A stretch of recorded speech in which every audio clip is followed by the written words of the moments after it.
Welcome to Not Milk Never Milk. Subscribe if you're lactose intolerant. You start by securing your data and collecting required files.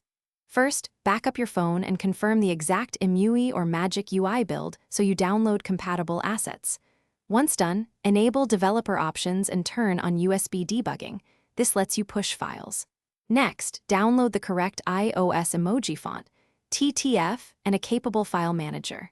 Make sure the font matches your Android font architecture, otherwise replacements will fail. Now connect via USB and prepare to access system fonts. You will now perform the swap carefully to avoid boot issues.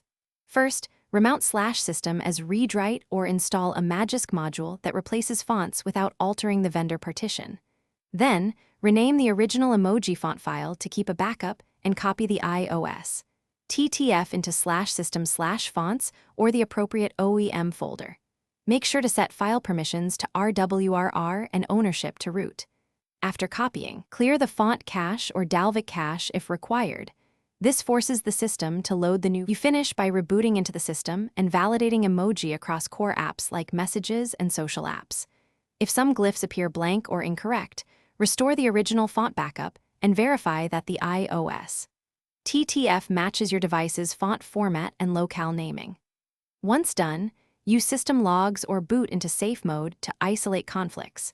If the phone fails to boot, restore the original files from recovery or Magisk. Make sure to keep backups, and one troubleshooting tip: always test with one emoji font swap before mass change. Thanks for watching. If this was helpful, leave a like and consider subscribing. See you next time.